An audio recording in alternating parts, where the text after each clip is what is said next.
Alright guys, pictures up. Pictures up. Pictures up. Let's roll sound. Rolling. Rolling. Sound speeds. Camera speeds. 2. Awesome. Take 2. Mark. Set. And action.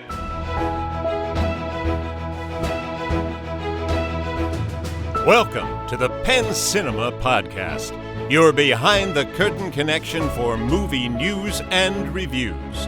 Now here are your hosts, Penn Ketchum and David Moulton.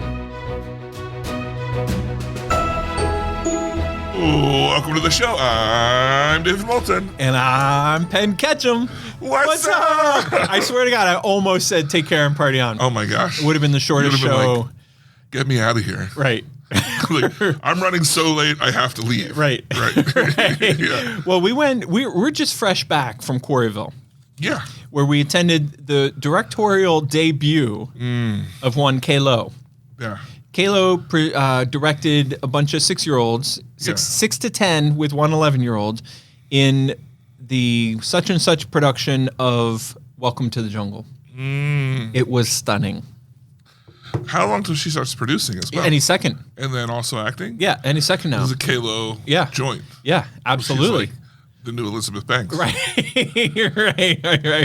That's my dream for her. Right. You tell her. Me too. My dream for her is for her to be the next Elizabeth Banks. Right. Obnoxiously everywhere. Right. And rich as hell. Yeah, that too. Yeah, sure. Imagine if she was Elizabeth Banks rich, and we'd have a podcast studio, we'd have all kinds of shit. I like how she would funnel it down to us. Absolutely. Where do you think she got her big start? It was that time on the show when I referenced her production of Welcome to the Jungle. And our listener went. Yeah, our listeners were like, wait a minute. Yeah. I got to get in on this. Ground floor. Right. Hashtag ground floor. Invest into this. Right. Yeah. So we went all the way down there. I'm not clear. It was never made clear to me why the show was in Quarryville. Where are the kids located from? I have no idea. I don't know anything about this except that Kayla directed it. It's the best part. And yes. Yeah. And also that it was 25 minutes long, which was the other best part. You got the important details. Right. Yeah. Okay, what's the runtime? 25 minutes? Great. I'm there. Count me in. Yeah. Oh my God. But anyway, so then you referenced me running late today. Yeah. So I get in the car in Quarryville to drive back to do the show with you, and my GPS says 2:20. Yeah. Perfect. No problem. 10 minutes to spare. Later. No problem. All of a sudden, I'm driving down the road, minding my own business. Minding my own business, driving down the road. Whoa. Driving down the road, minding my own business, and all of a sudden, GPS, time travel, estimated arrival, 2:30. What's up? Wow. So I gunned it, assuming, well, okay, no problem. I'll shave a few minutes off that, but I was not able to. I'm embarrassed to say. I once met a friend for dinner. And by met a friend for dinner, I mean they never showed up. Right, okay. Because they parked around the corner and said, I'll be there in 5 minutes. Yeah, okay. And then I was like, okay. And then some time went by. I said, where are you?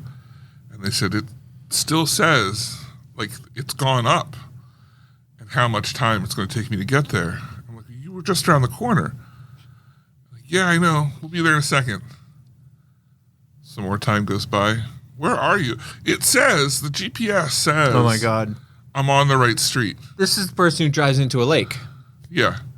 Well, this person got out of their car and walked the wrong direction. Oh, my God. And thought that the time was going up because they were walking slow and not because they walked across the city for half an hour. Oh, my God. Yeah. That is a riot. I know.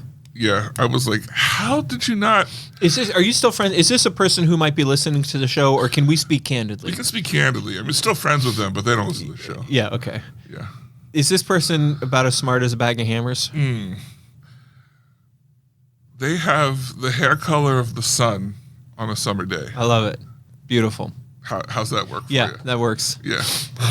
What if we find out some of our listeners who we don't know, but we only know them through emails? Yeah. What if they take offense to your Their hair color? sunny joke? Well, Yeah, that's awkward. it's always brighter on the sunny side. That's it.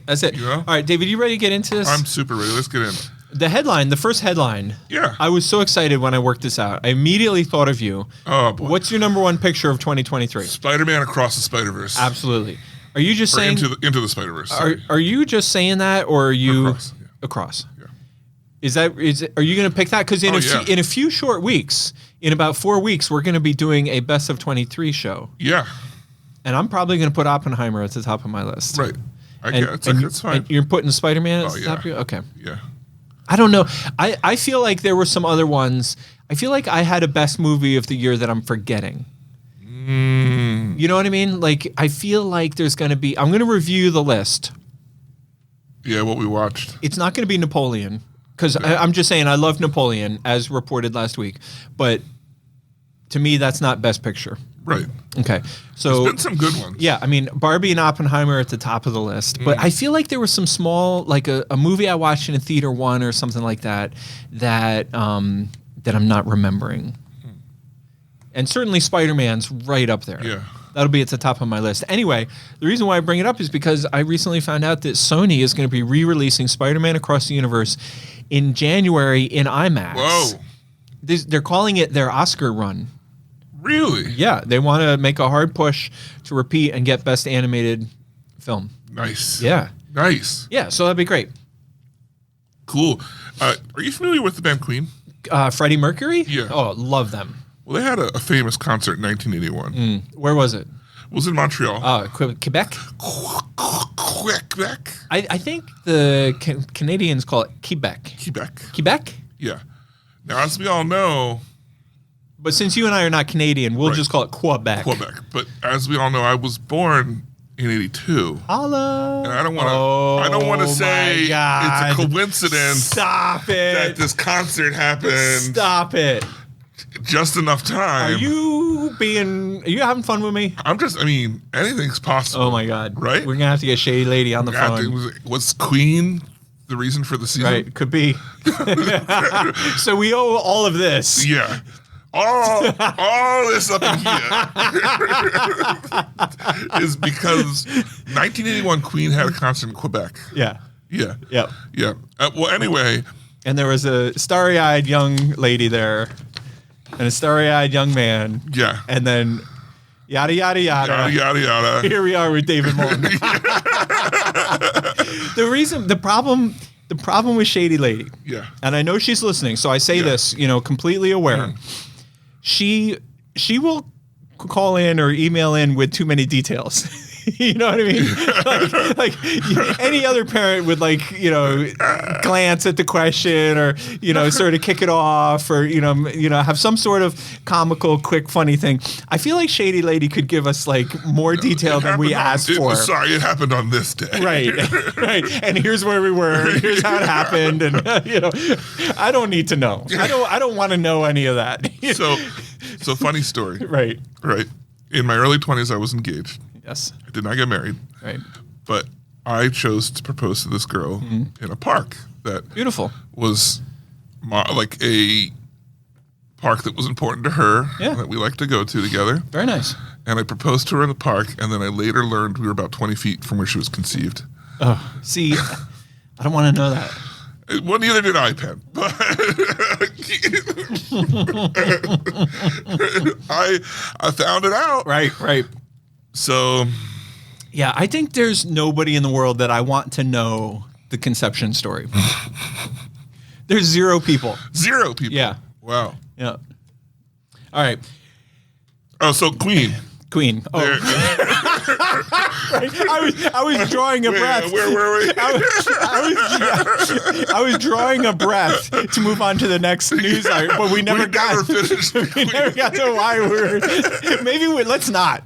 Let's just leave it. Yeah. All right. Right. So on. So this will be one of those things, as the kids say, if you know, you know. Right.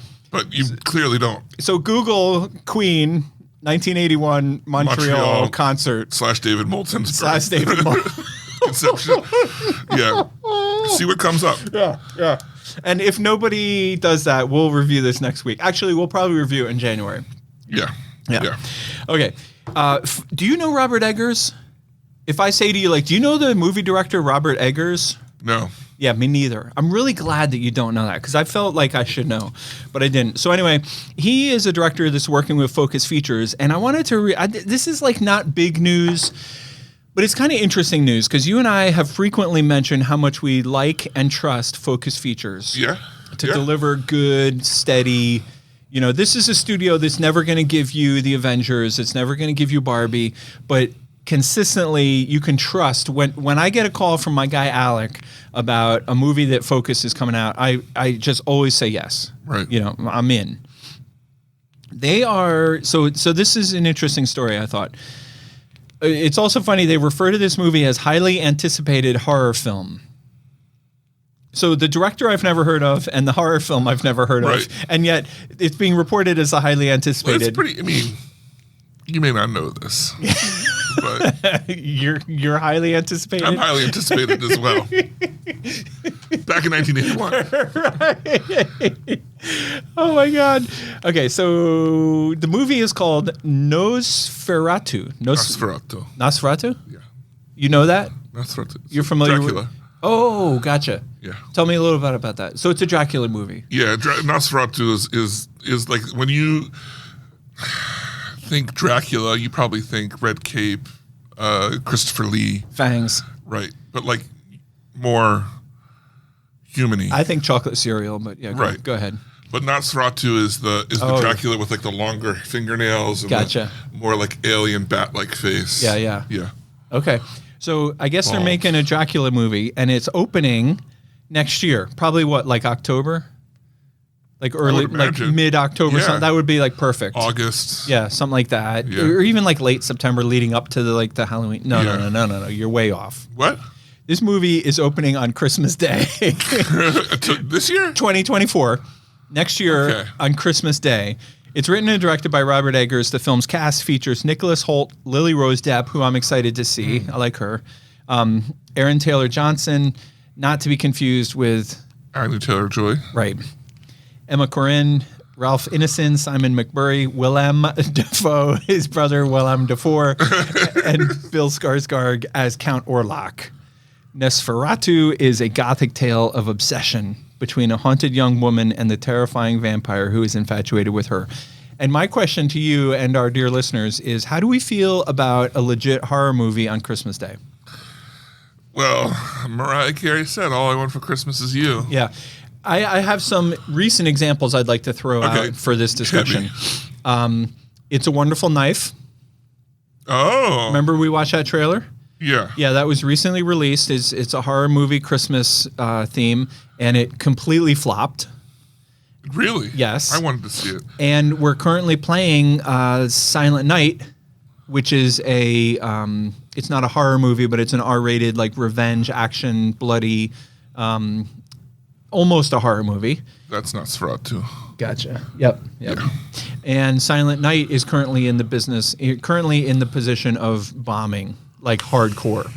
Like it's bombing so hard if it gets a second week, it'll be like a couple shows a day. I heard that there's like no talking in it. Well, whatever. I don't know where you heard that because nobody's coming to see it. Wow. You know, you must have found one of the 6 people who came to watch it. Goonies Jason. Luckily, I could see this coming, so I put it down at Theater 11. I didn't waste any space on it. You didn't hear it coming, that's for sure. Right. Yeah, I guess not. Silent Night. So anyway, I don't know. I mean, this sounds like a little bit higher quality than the 2 movies I just mentioned. So it'll be interesting. But like this year on Christmas, we have such a good lineup. There's no home runs, but they're all like good, solid pictures. Ferrari, Boys in the Boat, Iron Claw, Wonka, Wish, or not Wish, Migration, Color Purple, you know, Aquaman. And we know about Aquaman, but I'm saying those are all good, like solid titles. None of them are home runs, but they're all like pretty good. We have the rom-com, Anyone But You, coming out from Sony. Opens on the 22nd. So there's like a variety of good, solid, middle of the road. So I'm trying to picture this slate that we have this year and how it would feel to put a horror movie in the middle of all that. Speaking of, there's 2 things I want to spin off of this. Okay. Right. First, I found an interesting article this week that was, why is it that Hollywood has a big secret that they're not willing to tell us.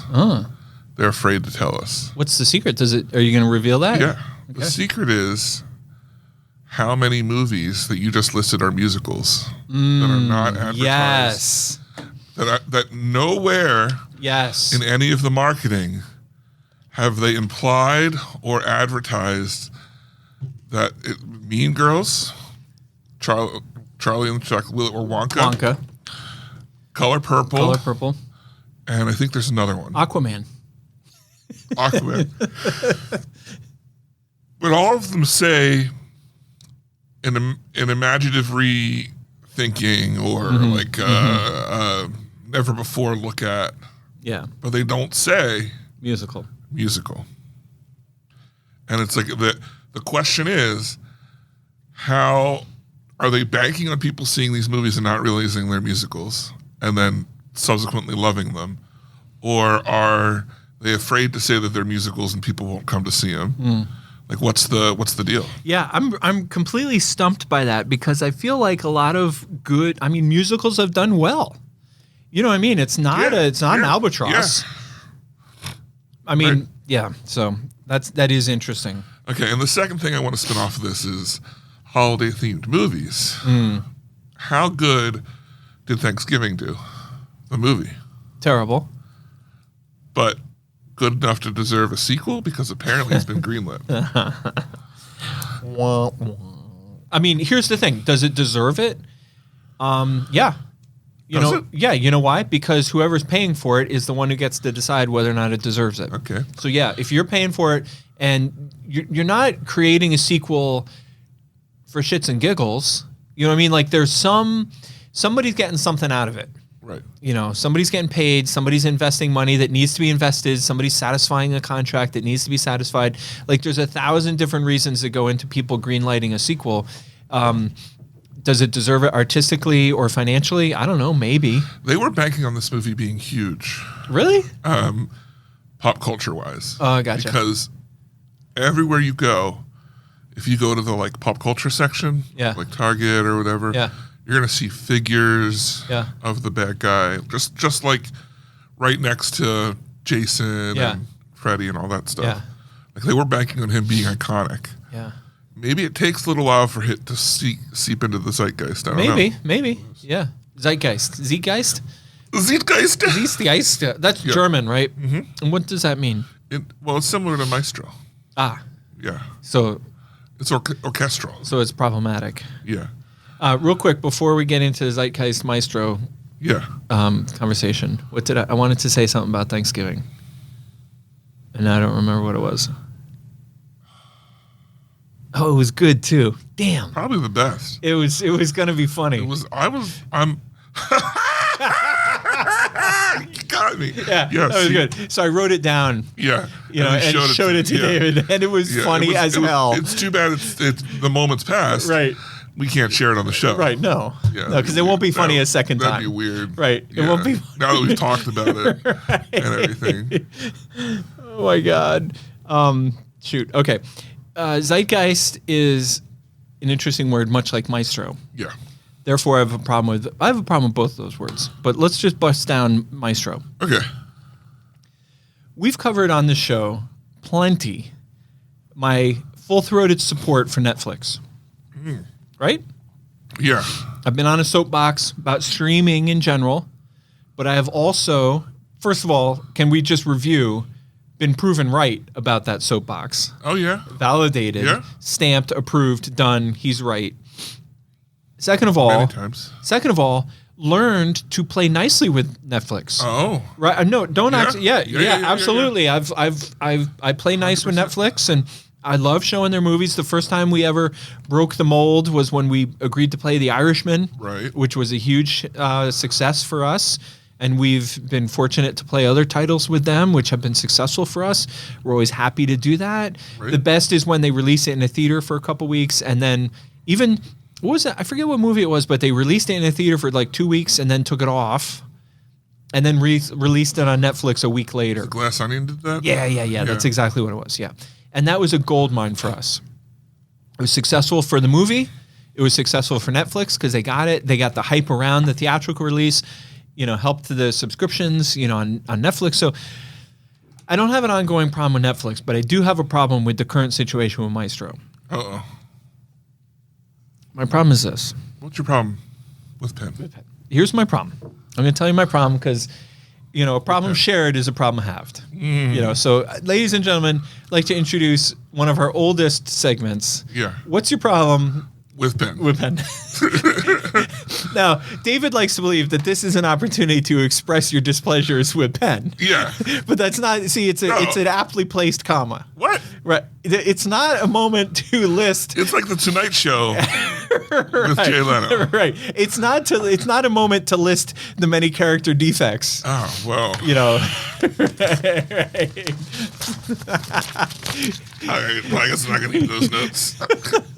If it was later in the show, that would have been funnier because you could have done a full rip. But I can't rip up my actual notes. He didn't want to rip up his show notes because we're so early in the show.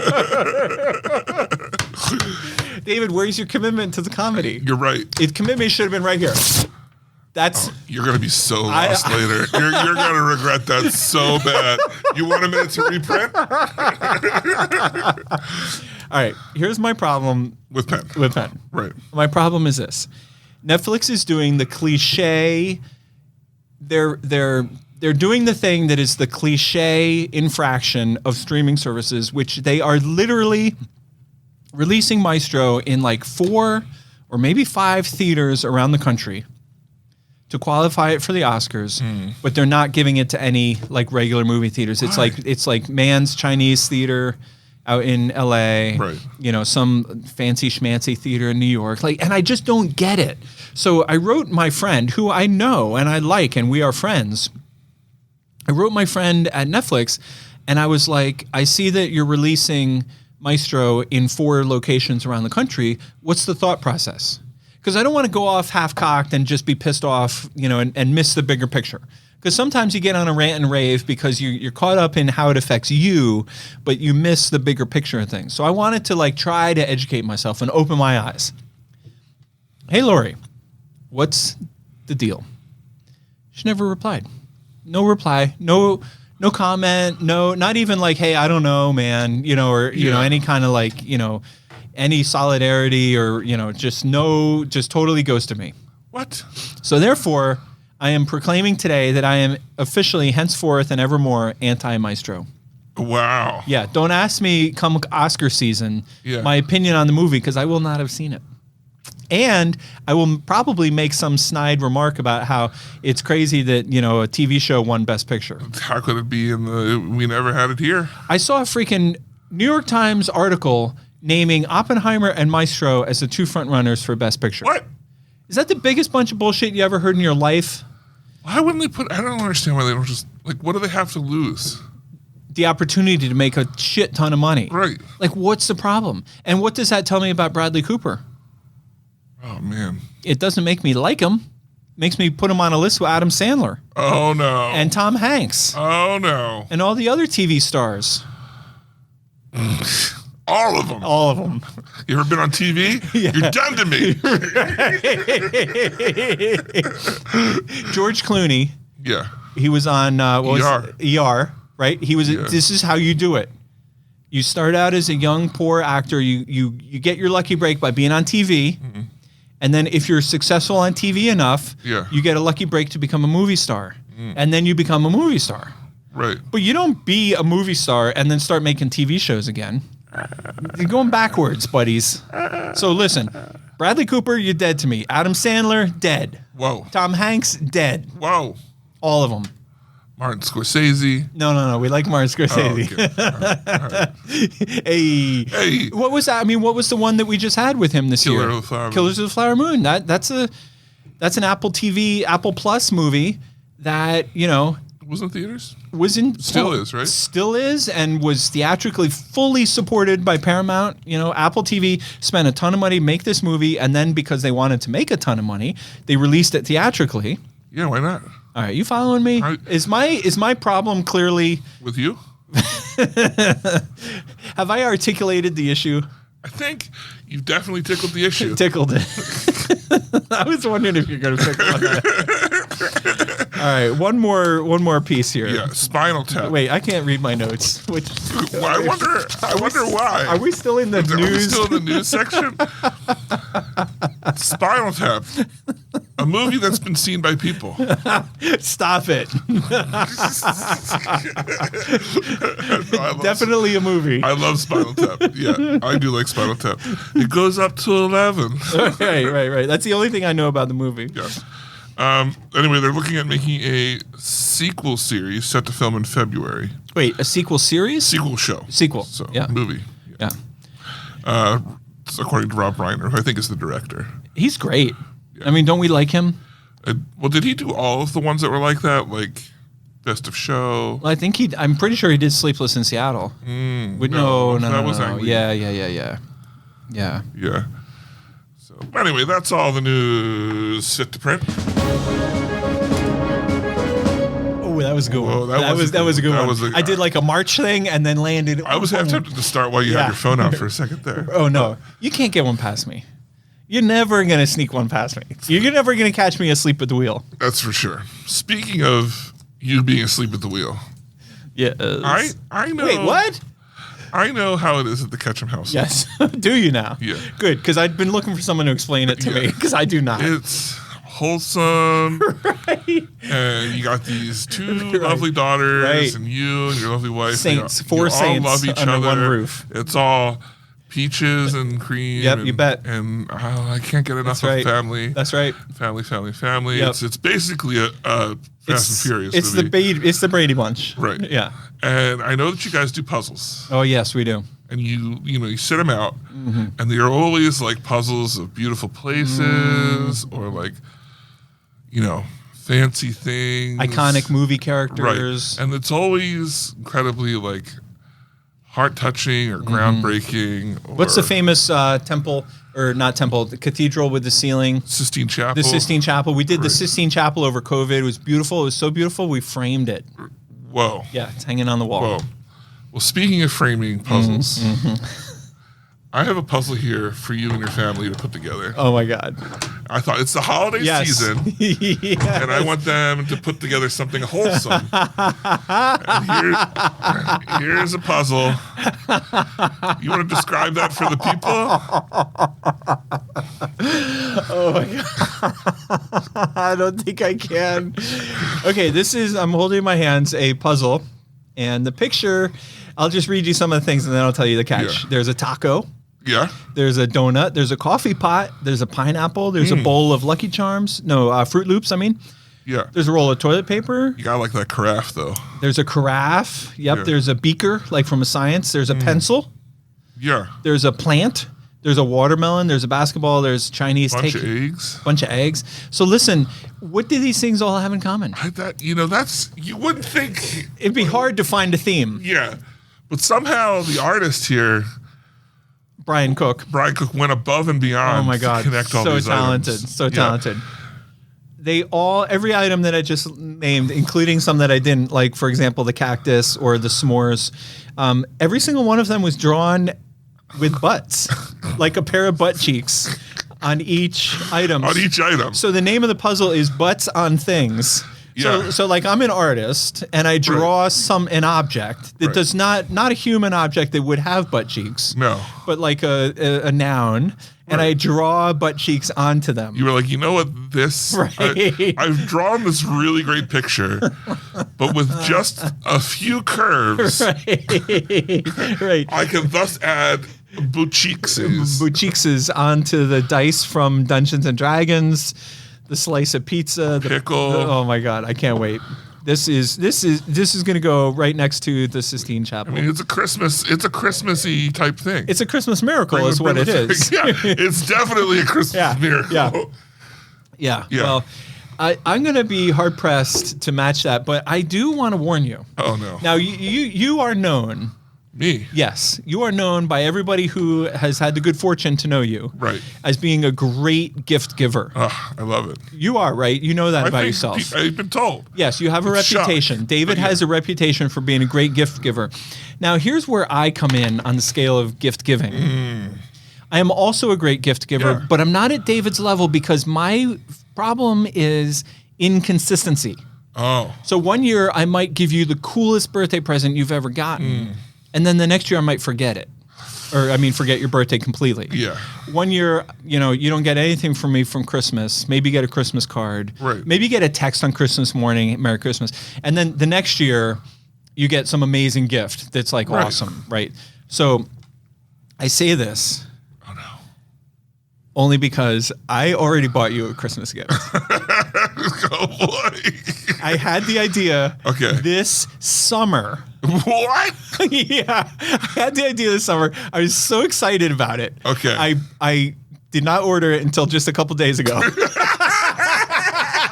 So maybe it's next Christmas. No. It's going to be this year. Okay. But I'm saying, you know how I roll. Like, it's entirely possible that I could have this great idea in June and not execute it for 18 months. Right? Yeah. Right. Yeah. That's perfectly, That's me. Yeah. Right. Yeah. So I had this great idea in June. And just the other day, I started thinking, oh, shit. I don't want this to be one of those pen catching moments where I have a great idea and I let it slip. So I stopped what I was doing and I went and took care of it. And I got the notice this morning. Oh no. That it has shipped. Oh my God, David. Oh my God. I cannot wait to give you this gift. I'm pumped. And let me tell you, it's not funny. No.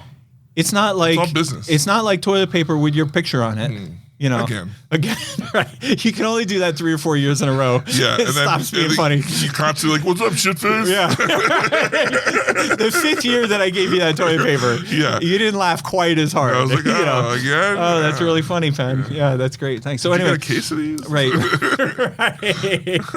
So it's not a gag gift. Okay. It's not comedy. Whoa. But it's not like, I'm not trying to oversell it either. It's not like, I didn't spend $6,000 on it. Right. $5,999. No, it's a couple bucks. But nothing, not expensive at all. Okay. Just that I had this great idea and I was like, oh my God, this is perfect for David. Tis the season. So I say that not to put any pressure because we don't always exchange gifts. Right. We often do. And when I say we, I mean you. Some of the best gifts I've ever gotten have been from David, as evidenced by the fact that they're sitting on my desk. Still to this day. But anyway, so it's gonna be good. And the other thing that's going on with me, just as long as we're sharing, I got a lot of good gifts for people. Like I got a great gift from my dad. I got a great gift for Amy. Like the girls. Like I don't want to say it, but like you stop running Iron Man. Oh, and all of a sudden that creative energy, interesting, starts pouring out. You might be right. You might be right. Turns out Iron Man was kind of selfish. Oh, snap. You said a mouthful there, David. No one ever pulled you aside. You don't think you're being selfish here? All these Iron Man? Oh, no, they definitely pulled me aside. I definitely heard that. Yeah. Okay, should we... Move on to trailers? Thank you for the butt cheeks. I it's cannot perfect. wait for you to surprise your daughters with this. Great news, girls. We have the new puzzle for the holidays. Yes. We'll do it on Christmas with Mom. And we don't stop. When I say Mom, I mean Grandma. Yeah. Get Grandma in there. Right. Oh, heavens. Just look at this fine piece of art. Honestly. All right, let's move into trailers because I think we got some trailers this week. Yeah, we do. Yeah. First is the first trailer that I would like to talk about is trailer number 2 for Night Swim, which opens on January 5th and looks scary as hell. The thing is, I don't know about you. Yeah. Do you ever swim in a pool by yourself? Yes. And it's terrifying. You know that it's fine. Right. But it's not. But then you're like, what if there's a shark in here? Right. I don't know why, but you're like, what if there's a shark definitely in here? could be. Right. You're like, maybe they learned how to breathe in chlorine. Right. And maybe the shark was walking along and saw the pool and was like, oh, that's a great place for me. Right. Yeah.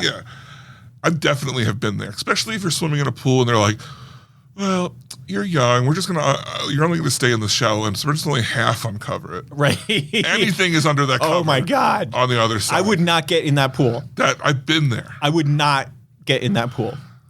I'm telling you right now, I would not get in that pool. I swam outdoors at Woodridge with my squad when we were training, and there was some kind of fucking frog that was trying to attack us. Oh, my gosh. Yeah. And I was the only one who had the sense to get out of the pool. Yeah, I don't want to catch frog. Everybody else was like, "Oh my God, isn't it funny? There's a frog in here." You're like, I bet it's funny when you die from frog. Right, absolutely. Yes. Yeah. Number one killer. I think I told you this before, but probably when the first Night Swim trailer came out. But when I was little, my grandparents had a house, and they had a pool in the backyard. And I was swimming in there at nighttime. And my brother, my 5-year-older brother, told me that there's snapping turtles in there. First of all, you never saw anybody get out of the pool faster. Second of all, I've never been in a pool in the dark since. Right? Yeah. It's scary. Yeah. Yeah, that's crazy. So this just feeds on that fear. Okay, of so the pool. this I will say, the first time we watched this movie, I thought, oh, it looks really scary, or the trailer, it looks really scary. Now I watch this trailer, there's much more to it, and it looks even scarier. Yeah, because the dad gets possessed. There's a variety of things happening. I think there's also a mirror world. Maybe. Right? I mean, that's what it looks like to me. Maybe I'm wrong, but I feel like we're going to have to send Goonies Jason to see this and report back because we're not going to see it. Right? I'm busy that day. Yeah, I'm not diving in the deep end. No. Yeah. Okay. All right, the next one, I think it's my trailer of the week. Really? Okay, I'll give This was a hard one. Yeah. And it's either this is or the next movie we talk about, but it's called it's the Book of Clarence trailer 2. And it's about a guy who during Jesus' time is like, hey, if Jesus can do this, what if I just pretended to do the same thing? Jesus has this good thing going. And but at no point is he like, oh, Jesus isn't real. He's just like, I just got to pretend. No, he's just like, I'm going to do it too. Yeah, to do what Jesus does and have my buddy pretend to be dead. Yeah. And but then the Romans are like, give Jesus up. Knock it off. And he's like, I'm not giving Jesus up. And anyway, but not like, I just made it sound like a Christian film, but it's clearly not like one of those movies. This is also my trailer of the week. Yeah. Easily. It's because you're watching the trailer and you're thinking to yourself, oh, this is a really interesting storyline. And then you don't realize until about halfway through the trailer that Jesus is in the movie. Yeah. Oh, I remembered what I wanted to say. Because of the talk about Jesus. You were talking about Thanksgiving. Remember I said I was going to say something? Yeah, you wrote it down. I thought it was hilarious. Right. Well, I think I'm ready to share it with the group. Okay. Right. Time to do it. Time to share. We got an email the other day. Remember how we sometimes get emails from people who don't like how we roll? Yeah. Right. So Penn Cinema got an email the other day from a guy saying, I thought the founders of Penn Cinema were good Christian men.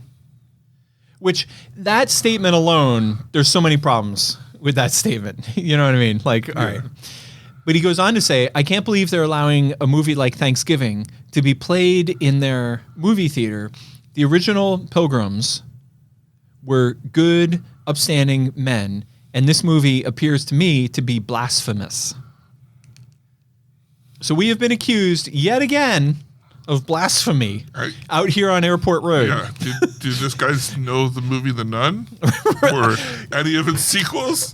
Okay, so you're going back to The Nun. Yeah. I'm just walking down the hall. You know what I mean? Yeah. Like, there's a lot of movies in here. Yeah. You know, if you're going to apply that filter, you know, if you think that we are up here, you know, applying that filter to movies, Thanksgiving is probably the least of your worries. You know what I mean? Yeah. Okay. Hey, I thought you were a good, upstanding Yeah. Christian man. Yeah. So I thought that was pretty funny. We got accused. It's not the first time. And it'll not be the last time. And it will not be the last time, but it's been a little while since we were accused of being blasphemous. It's been a while. So, right. So, okay. So anyway, our trailer of the week is Book of Clarence. Yeah. The second trailer dropped. This movie opens in middle of January and it looks really good. It looks good. It looks good. Next up, we have a movie called Memory, starring Jessica Chastain and Peter Sarsgaard. There's two A's in his name. Sarsgaard? Scars? No, David. It's pronounced Sarsgaard. Sarsgaard. Now we sound Irish. Yeah. Sarsgaard. Skarsgård. Anyway, this was my runner-up for trailer of the week because I think there's a lot of stuff going on in this. I hated this trailer. You hated it? I was so bored. You unloving man. Yes. Blasphemous again. Blasphemous, unloving man. Just leave me alone with my butt cheeks puzzle, So okay. So the movie is called Memory. I'm sorry. The movie looks amazing. It looks really well done. It didn't hold my attention. I was like, whatever. This is another heavy drama. It is a heavy drama. Yeah. The premise is Jessica Chastain's at a party. Some guy follows her home. The next morning, he's still outside. She tries to help him. He's like, I can't remember anything. I don't know why I followed you home. And then the people that are like assigned to help him are like, can you stay with him during the day? And I think the twist is that she used to be his wife and that her daughter is his real daughter and that he got sick or something and can't. But by spending time with him, she's fighting the, desire to be with him or something. Right. That's the premise I get from the trailer, but it could be off. Yeah. But I thought this looked fantastic. I agree. This looks like a really well-made movie. Jessica Chastain is amazing. Everybody loves Peter Sarsgaard, and it's going to be great. Yeah. But it didn't. I was like, whatever. Yeah. Yeah. Okay. All right. I didn't see any of the remaining trailers. What? So walk us through them. Love hurts. Well, the aforementioned Coreyville debacle cost me precious minutes. I did not have to. I watched it. I started the notes and I started the trailers, and then you added to them while I was driving back from Coreyville. So I missed them. I put these on here 2 hours before. Yeah, I was in Coreyville. 2 hours? Yes. It was a 25-minute show. I left for Coreyville. I left my house at noon. I finished the show notes at 11:30 and went home. I had a half an hour at home. We all left at noon to get down to Coreyville by 12:45. Okay. The show was from 1 to 1:30. We were out on time, which should put me back in Lidditz at 2:15. Okay. I'll give you, because I stopped working on the show notes at 12:15. Okay. So there you go. Okay. All right. What do you think I was? You think I was fibbing? You doubted me. I love when my schedule holds up. So the next one is Ferrari. Trailer 2. Trailer 2. Now, here's the thing about Trailer 2 of Ferrari. Hit me. Do you remember Trailer 1 of Ferrari? I do. Remember how quiet it was? Oh, wait. You know what? I did see this movie. I did see this It was trailer. right before Godzilla. I saw it in front of Godzilla. Yeah. It's the same trailer almost, except for they fixed the problem with the first one and that it had no dialogue. Right. And so there's a lot of dialogue over top the same imagery that we saw before, but giving you more of an idea of what the heck the story is about. Right. And there was more car crashes in this trailer. Yeah. And I think as a result of giving your movie context, who would have known? Right. Provides a better trailer and a more enticing film to go watch. Indeed. Yeah. I love this lineup. I'm really rooting, not just because I want to be successful commercially, but I'm rooting for Boys in the Boat, Ferrari, and Iron Claw to be a solid trifecta of 3 middle-of-the-road movies that are each getting one theater with a full schedule, 5 shows a day. And I'm hoping that that's a recipe for success, because I think all 3 of those movies look really good. Yeah. Yeah. Yeah. Next up is probably most people's trailer of the week, and by far the biggest trailer of the week. Furiosa, the prequel to Mad Max, starring Anya Taylor-Joy and Chris Hemsworth as young Immortal Joe. Isn't Anya Taylor-Joy going to be in that Christmas Day horror movie? No, that was Taylor Johnson. Oh, gotcha. Yeah. Aaron Taylor Johnson. Whole different person, I think. Whole different person. Yeah. Surprisingly. Yeah. Despite the similar sounding name. Yeah. You would think they're the same person. Imagine if that was a thing, like people who had similar sounding names were actually the same person, or were really similar people. Right. You know what I mean? And then you'd be talking about dating, and you'd be like, no, I need to marry somebody with a last name, like a longer last name. Yeah. I once had a friend who worked with a girl whose name was Davida. And I was like, please marry Danny. Please marry. No, I was like, set me up with this girl. And she was like, not a very pleasant person. And I was like, I don't care. I just want to be able to say that I went on a date with a girl whose name was Davida. So it never happened. Yeah, that's a shame. Yeah. All right, so what did you think of this trailer, Furiosa? I am not a fan of Mad Max. Interesting. Fury Road. I actually don't like it and don't get it. Huh. That said, this is very pretty visual-wise. Like it's I love appealing. nothing more than when you reluctantly praise something. Yeah, and so I'm having some trouble with this one because on one hand, it looks like a lot more of the stuff I don't really give a shit about. Right. But on the other hand, I'm like, I mean, maybe I could get on board. Yeah. Maybe I could like it. Or maybe not. Maybe not. We'll have to see. It looks good. Definitely go check it out. The next is a movie that looks amazing, right? I think I have seen this trailer. That nobody will see. Right. Because no matter where it plays, nobody's going to see it. Are you positive we didn't talk about this trailer a few weeks ago? Well, I was watching it and I was like, this. I know that the trailer that I watched had just come out, so it might have been the second one. Okay. But I was like, I feel like I've heard this Yeah. title before. Yeah. It's called The End We Start From. And the premise is a girl gets pregnante and she has her baby just as like some sort of apocalyptic event happens. Yes, we talked about this. Yes. And they're all like in the house. Yeah, and so she's like on the run. Like it's not a zombie movie Right. or a war movie. It's just like something's happened and all the services in the world have like broken down and Right. a lot of people are dead, and she has to now figure out how to raise a baby in this environment. Right. And it looks fantastic.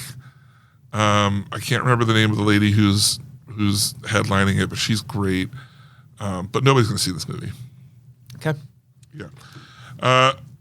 The next one we have, because there's two more trailers here. Yes, the No Way Up. It's called No Way Up. Well, we have one more movie trailer. Right. Right. Right. And then we have a TV show. Right. So Wait. Was that you being speechless for just a second? no. Oh, okay. I It was me misunderstood. holding back. Okay. That's what it was. That was David. I'm never speechless. I'm choosing not to talk. You're restraint. Yeah, I'm Right. restrained. This Yeah. is David exercising restraint. Right. Okay, great. All right. No Way Up is about a spoiled girl who has a bodyguard going on vacation with her not spoiled friends. And her not spoiled friends are like, why don't you sit at the back of the plane with us instead of first class? And she's like, it's fine, I can do it. And the bodyguard's like, well, I'm going to sit up here in first class. I'll let you have some space because you's a growing girl. Yeah. You're late teens. And then they're flying in the plane. Ooh, did somebody kill the bodyguard? No. Oh, And then the plane flies through some birds, through the engine, yeah. That's no good. and then crashes into the ocean with a big hole in the side of it. Yeah. But the way that the plane goes down, nose down, and she's in the back of the plane, it creates a pocket of air Yeah. at the back of the plane Yeah. where she and some of her friends, some other people are able to survive, and the bodyguard survives and swims to the pocket of air. And they're like, we got to survive here. It's like how long can you survive? Yeah. And they're like, the ship is slowly getting crushed by the pressure, and how much air do we have? And then they see divers come, and they're like, oh, the divers, they found the plane crash. And the divers see them, and they give them like hand signals through the window. They're like, don't worry, we're going to say, oh my God, it's a shark. And now it's a shark movie. And the sharks are like, we're going to eat this plane. And everybody inside it. There's no way up. Are we sure it's sharks and not Godzilla? Yeah. Okay. The Just sharks checking. are like, there's no way up. Okay. Yeah. So it's now bodyguard played by, Peter Sarsgaard, is it Colum? Willem Dafoe, I cannot remember his name. But his he older played- brother Defive. You would know this guy. He's an Younger Irish brother to actor. He played O'Brien on Star Trek. Kramer. You know what I'm talking about? Remember when Jerry Seinfeld played O'Brien in the limo? Yeah, sure. I'm going to show you a picture of this guy, Okay. and you're going to be like, oh, him. Because he's been in a lot of stuff. I hope to God his name is Sarsgaard. His name is Colum Meaney. Oh yeah, I know that. Yeah. Yeah. Okay, fair enough. I know that guy. Yeah. And he plays the bodyguard. Yeah. I feel like you're making fun of this movie, but I'm actually like, I want to go it watch could this be trailer. fun. Yeah, I want Yeah. to see this movie. Yeah. So it's cheap. It's it's a cheaper Yeah. thrill Yeah. ride, middle of the summer, whatever movie. Since when have we been above cheaper thrill rides? I mean, never. I mean, there's no cheaper thrill ride in the world than the Penn Penn Cinema Cinema podcast. Yeah. All right. So the next trailer we have here is for a show, which I'm going to actually tell Penn to watch before I leave today. What, like a TV show? A TV show. Yeah, okay. Because I want to see. It's great. I love TV. I want him to be like Seinfeld. oh, wow. Well, there's a game series General Hospital. called Fallout Okay. about what if the 50s were a little bit more technologically advanced than we thought. We had like floating robots, but it was still the 50s. Floating robots. Yeah, like you had like floating household robots and like, but A little smidge of the Jetsons yeah, in the 50s. In the 50s. A little Okay. smidge, like not super Yeah, duper futuristic. I gotcha. But a little smidge. Yeah. But then the world got destroyed by nukes. I'm picturing Don't Worry, Darling. But the idea was, don't worry, darling vibes. Okay. But the idea is that they created, society was like, we know the apocalypse is coming. So they created all of these vaults Oh, cool. for like whole towns to go and live in until the radiation. Yeah. And then the story of Fallout is you, a vault dweller, for whatever reason, either the vault's breaking down or you just want to go explore. But the whole thing is once you leave, you can never come back. Fair enough. Leaves the vault only to find a society of people who have survived that are either mutated or poor, like ranch people, or then there's like a society, they're called the Brotherhood of Technology or something like that. And they have like mech suits that they walk around in. And it's this whole crazy cool world. And anyway, Fallout, the TV show. And I'm sorry, what platform are we on? I think I didn't say. Has it I think dropped it's yet, on or you no. just trailers? The trailer just dropped. Okay. I think it might be Prime. Okay, cool. But it that looks- sounds cool. That sounds It good. looks amazing. So we're going to Yeah. watch it before I leave. Okay. All right. So that's it for trailers this week. Coming up, though, our movie review Yes. of Hold your hats. Hold Your Hats. Godzilla Minus One. Yeah. Did you see Godzilla Minus Yes. One? Really?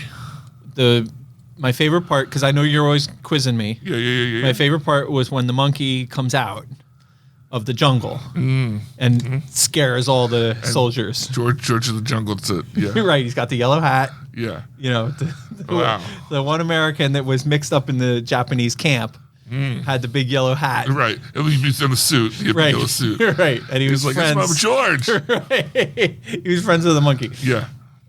Did you see this movie? Which movie? Godzilla Godzilla Minus One? Totally saw it. Totally know why it's called Godzilla Minus One. Ooh. Yeah. No, I feel like I had a whole routine. I was going to try to trick you. Oh, I did see this movie. okay. But I wanted to trick you. Yeah. But then I spoiled the surprise by admitting that I had seen the new Ferrari trailer in front of that's Godzilla. right. Yeah, I should have picked up on that. And we're sitting here talking now, and I'm thinking to myself, I forgot. I just told him 45 seconds ago. Yeah, my memory's not that good. Yeah. Especially when it comes to you. It's not what it was when you were a kid. Not when I started the show. Right. Just a young buck. Yeah. No, I definitely 100% saw this movie, the entirety. I will tell you also, to demonstrate my commitment to the show, I chose coming in early this morning. I literally watched this movie at 6 a.m. on Saturday morning because that's the only window of time I had all week. That's awesome. And I was going to go for a run, and it was like the devil and the angel on my shoulder. I was like, well, I could run from 7 to 8:30, or I could watch the movie from 6:30 to 8:30. And I was like, yeah, let's watch the movie. Nice. But I also have to tell you another funny What thing. format did you watch it in? Regular. Okay. I have to tell you another funny thing. I thought all along until I forget where I saw a clip of this movie being advertised or on a website. No, it was on a website. It was on the internet. Somebody, you know how like an ad for a movie flashes up in front of you. Until that ad flashed up in front of me just a day or two ago, I thought this was an anime movie. I thought it was animated. No. Apparently there is an animated movie that either is coming out or just recently came out. Okay, so can we start at the end Of of Godzilla Minus One? Yeah. Can you explain to me why it's called Minus One? I can't. Okay, hit me. But I had to look it up Okay. because it doesn't. It's not clear. It's not clear. Right. Apparently, this is a political or military term. Oh. In that Japan had just been bombed, and Godzilla attacks them when they're down, bringing them to a -1 standing. So like when you hit, so like they did Pearl Harbor, so they went up. Gotcha. 1, and then we hit them, so they were back to At 0, and then they got attacked when they were down, so they became a -1 like situation. Okay. All right. But I'm glad that you had to look it up because I felt dumb for not. I wouldn't have known. Yeah. And honestly, I typed it in, and I got to why is it CA, and the first thing filled in called Godzilla Minus One. All right. Let me give you my review of this movie. Yeah. I loved it. Was very entertained by it. Yeah. Here's what I thought. There's all kinds of problems with this movie. Oh yeah. My review is this. If I had the wherewithal, the resources, the talent, the connections, if I had the wherewithal to make a movie, this is how my movie would end up. You know what I mean? Like lots of shots of Godzilla. You know, how did all those tugboats get connected to the battleship? So fast. You know what I mean? Yeah. You know, like, oh, it doesn't matter. Let's just put them there. Yeah. You know what I mean? Like there's so many, flaws, but it was great, and I, whatever. This is not going to make my list of best movies of 2023, but I was thoroughly entertained. I enjoyed it. I did have to roll my eyes a couple times because what is it about Japanese movies where when it's time for somebody to cry, they just scream? You know what I mean? Are you saying that's not how Japanese people cry? Maybe it is. Maybe I just need a different worldview. I don't know. This is an unknown to me. Are you telling me that is how Japanese people cry? Because I'm sorry to say, Maybe they do. my life, I don't have any friends from Japan. So I don't know. I don't have any life experience that can speak to this. So I assume that it's just some Hollywood thing or whatever their version of Hollywood is. It could. Yeah. Anyway, great movie. I thought the acting was good. The action was fun. I love the fact that the monster was all over the place. And terrifying. Yes. Like even though he looks goofy, I'll be the first to be like, Yeah. he looks goofy. Yeah. But he also is absolutely terrifying. Yeah. Like there's a scene where he's attacking Giza and he's like walking forward, just crushing people. Right. And you're like, oh my God, that's so crazy. And these people are like running and thinking they're getting ahead of him. But then something happens and he just is distracted and turns around. And that's when you don't think about how long his tail is it just takes out like a mile swath behind him. Of just buildings. Yeah. And one of my favorite parts of the movie was the first time he uses the second time he uses the atomic breath in the city. And it's like, it makes this explosion that just blows everything away. Including the girlfriend. But then at the same time, it causes a vacuum and sucks everything back in from the explosion. Yes. And that's like, that was so cool. Yes. That was wicked cool. Physics, man. Physics, baby. Yeah. That's what we're always saying on the show. I'm always saying that. Yeah.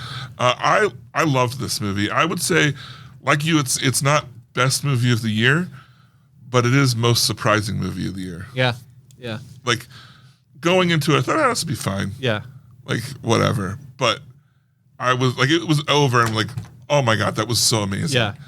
I wanted to see it in IMAX, but someone, we're not sure who, scheduled the only IMAX viewing on the Friday night that I had free to go see it. Brutal. At 5:00. Oh my God. Which is when normal people work. Right. They get off of work. No, right. So how was I supposed to teleport here? Yeah. As I'm clocking out, I should just magically been in the seat. Yes. But that's what I thought when I scheduled it at 5. I was like, well, David will hit his teleport button and be in the seat. No problem. Instead, I saw it in the regs. Yeah. Yeah. With the plebes. Yeah. But which is still amazing. It was still it was amazing. And I was the reason why I did not watch it in IMAX is only because it takes 45 minutes to power up the IMAX system. It takes 7 minutes to power up the regular system. So as previously mentioned, I was a little tight on time. Yeah. My whole day today has been clocked, like scheduled to the minutes. Hope I'm dragging you down here. And I love it. Wait, I wanted to say something else about it. Oh, I also, did you notice, I'm sure you did because you have a good ear for this, how great the music was? Oh. The score? And you know what's something like, I've heard that theme before, and I don't think I ever knew that was the Godzilla theme. I did not know it. I still didn't know it until just now when you said that. But it's like, oh no. Yeah, that's it's Godzilla. Kind of like the Jaws theme, but yeah, shit. It's like that. That's his theme. I never knew that. From Japan, yeah. Wow. And you hear it in a lot of other things too. Yeah. It's so some interesting things at the end. Okay, I knew he wasn't going to die. I 100% was expecting the parachute. Even though that was supposed to be played out like a nice surprise. Right. I did not see the girlfriend living. That was once she got the telegram, I knew it was coming. I did not. But I didn't see it before that. Yeah, I didn't know what the telegram was. But it was cool. It was cool. It's cheesy as hell, but somehow fit the rest of the movie. And Godzilla, the way they killed Godzilla was cool. Yep. Or did they kill him? Or did they? Because he starts coming back. Because you know what happened was I stood up as soon as like he got into the hospital with the wife, the girlfriend, start leaving, and I started leaving, and then but I didn't, but I usually prepare myself so as soon as it goes to credits, I'm out. Yeah, I'm not a credits guy, so I stand in there in the exit ramp, watching, and then all of a sudden it goes to the water, and I'm like, oh shit, they didn't kill Godzilla. Yeah. But did you also notice the thing about the girlfriend? They're gonna get married because now she said your war's over now. When he hugs her, there's this like black thing. Yeah, what was that? Growing on her I saw neck. that. I don't know. She's got infected with something. Apparently. Oh my god, is she going to turn into Mrs. Godzilla? One can only hope. Oh my god, that's great. I hope there's a sequel to this movie. Have a baby Godzilla. I hope there's a sequel. I hope there is too, because it's really, really good. Yeah. It makes me want to watch Shin Godzilla, which is another one that came out a few years ago that's supposed to be really good. That's all Japanese. I'm going to say something, and you're going to roll your eyes, but it's just how I feel. This movie, watching it at home, would suck. Yes. Well, I don't want to say it would suck, but it's definitely going to lose. The scale of this movie is like, I kind of like, maybe I want to see it again in IMAX. Right. It's that. Me too. Over the top, like crazy. Yeah. So if you can see this in the theaters, like don't hesitate. Because that's what I was kind of thinking to myself. Like, as soon as you started listing other Godzilla properties, I was like, well, at first, like as the words were coming out of your mouth, I was like, yeah, me too. But then I was like, nah, because it'll be on TV. I'm not. They're not in the theaters, and I don't. At the end of the credits, there's. Oh, is there? And then you hear him roar. You don't see him, but you hear him walking towards you. Yeah. Yeah. So I'm gonna say best movie I've ever seen. Definitely best movie I've ever seen. Yeah. All right. Well, I've been talking a lot, so it's time for you to read some notes written in for our people's little listeners, feedback, questions, comments, answers, suggestions, so forth and so on. I would like to point out that this section, contrary to what people might think, this section is not called "What's Your Problem with Penn?" No, that section, there's a subtle difference. The segment that I do is called "What's My Problem?" My problem. What's your problem with Penn? It's not "What's your problem with Penn?" We seem to get plenty of comments with concerns. That's my problem with Penn. Okay. If you're like shutter paperwork there, you're like, let me open the blinds. Yeah. Let me try. I'm going to read my previously torn notes. So anyway, we got two great notes today, this week. The first is from everyone's favorite sister who took it upon herself to join the show and start. You know how at the end of the show we always say, what are you watching, what are you reading? Yeah. So she's like, it's weird that they never ask me what I'm reading and watching. What the heck? Yeah, so I'm here. Right. I'm part of the conversation. Our third co-host. Yeah. So she wrote in and said, what am I watching? Godzilla, the TV show, otherwise known as Monarch, Legacy of Monsters. It's fantastic. If you're a fan of the Monarch, Godzilla, Kong movies, then this series is for you. It seamlessly I have to pause. I'm not laughing at anything to do with her note. I'm laughing because when I was going to try to fool you into thinking that I had not seen the movie, my whole plan was around getting Godzilla and King Kong mixed up. Right? Like, yeah. You know what I mean? Yeah. That would have been hilarious. It would have been so good. Hilarious. Remember that time you were trying to trick me into admitting that I hadn't seen the movie? And then I didn't pick up on the fact that you hadn't seen it either. Neither of us. That was one of my all-time favorite podcast moments. Okay. So anyway, if you're a fan of the Monarch, Godzilla, Kong movies, then this series is for you. It seamlessly ties into the original Godzilla movie and especially Kong Skull Island. Oh, that's interesting. I loved Kong Skull Island. It's one of the best examples of a prequel that stays true to the source material while giving us more details about some of the biggest plot points from the original movies. We're at episode 3, and each episode... Now I'm laughing because I have to turn the page of my shredded show notes. Four pieces of paper. How does he put it back together? We'll see. Hang on a second. Wait a minute. Oh. Tear those a little bit more. Okay, now we're back. Yeah, okay. All right, shit, now I can't read where we left off. We're at episode... I wish you all could see him literally trying to figure out how to piece these 4 pieces of paper back together. We're at episode... No, I can do it. Okay. I can do it, David. Okay. We're at episode 3, and each episode has provided some cool revelation about the storyline. No filler episodes spent watching people... This is such a great sentence. Listen to the whole sentence. The last comment is said parenthetically. No filler episodes spent watching people walk from one location to another. Looking at you, Game of Thrones. Just all story. Wow. Yeah. So calling out the Game of Thrones. Calling out the Game of Thrones. I love it, though, because it's so true. Yeah. Right? So much Game of Thrones. There's people walking, they're hiking, they're riding their dragons.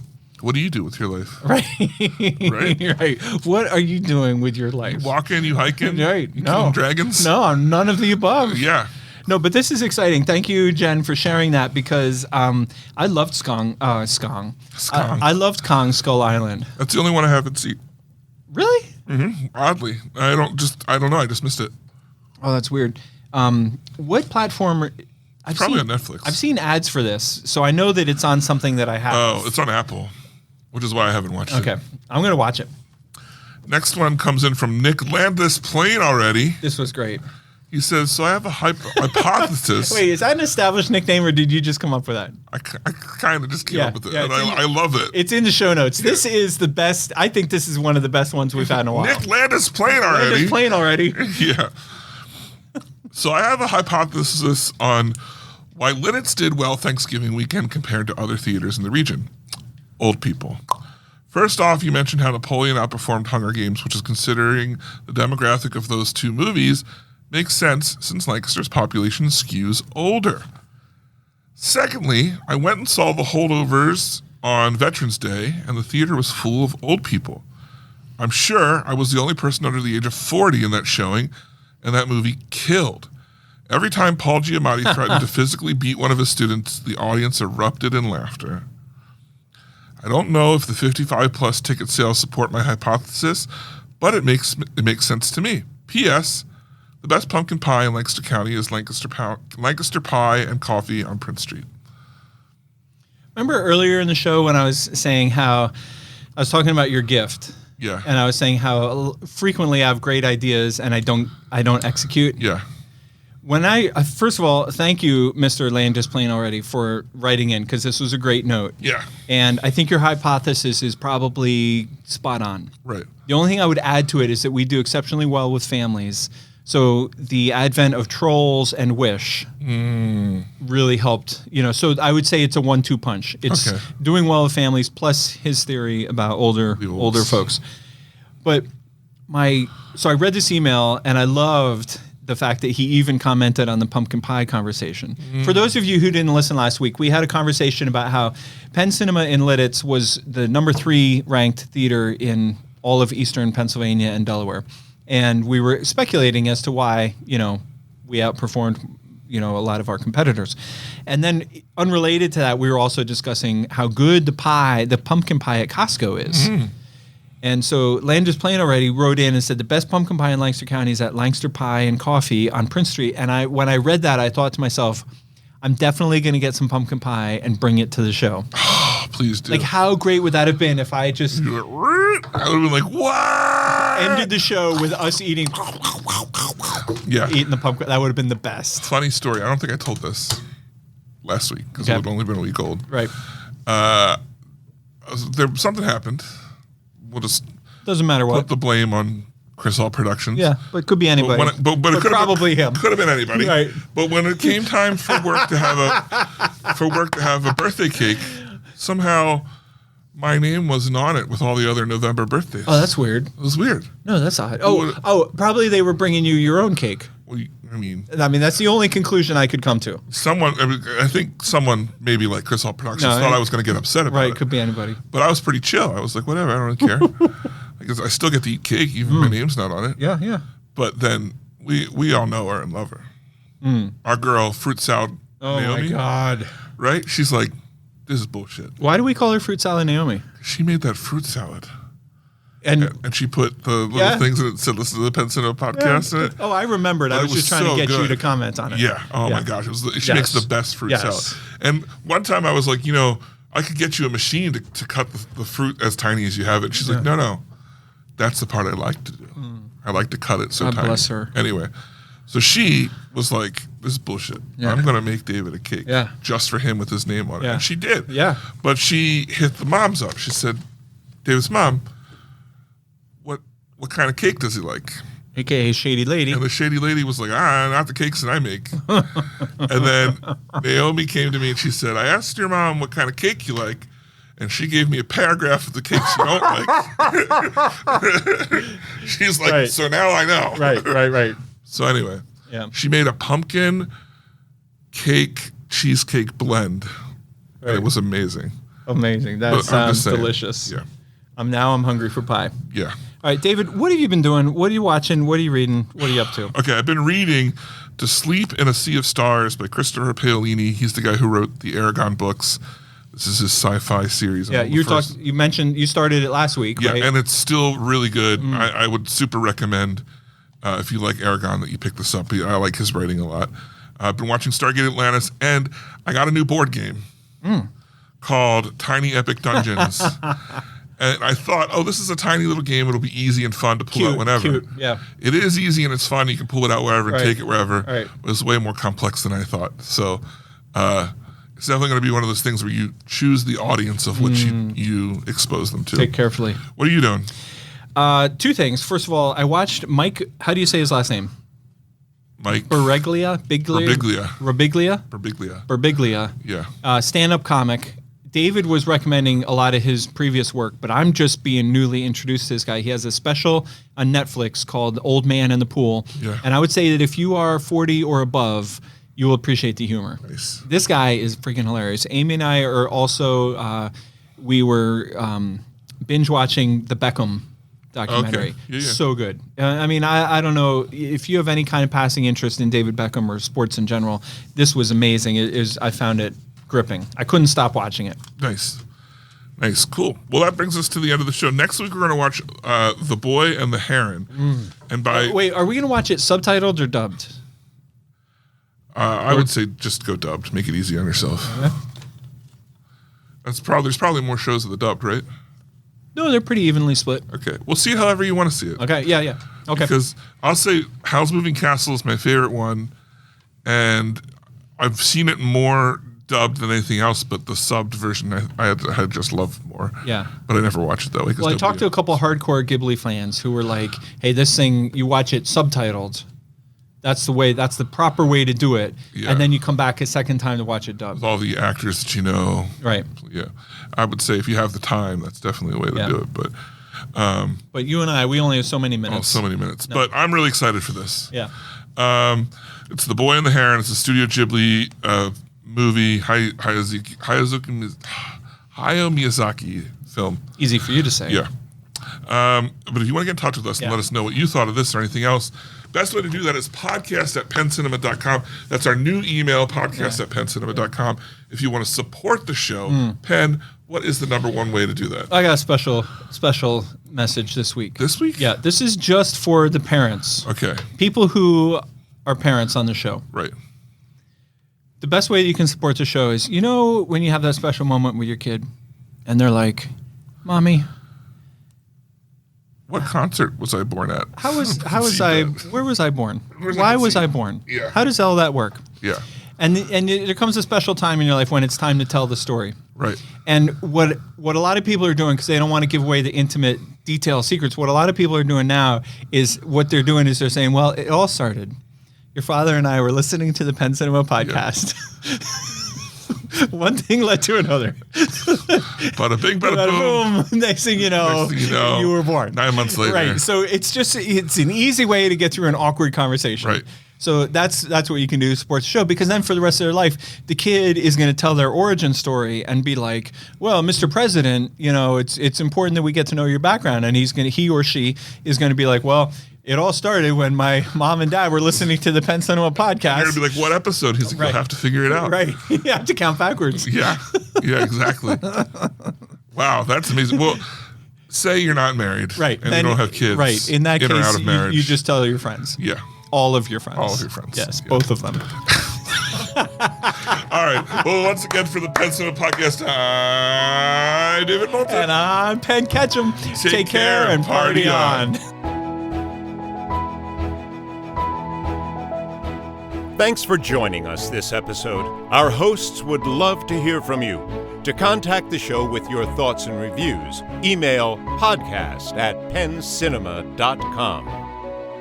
This podcast is a production of Penn Cinema.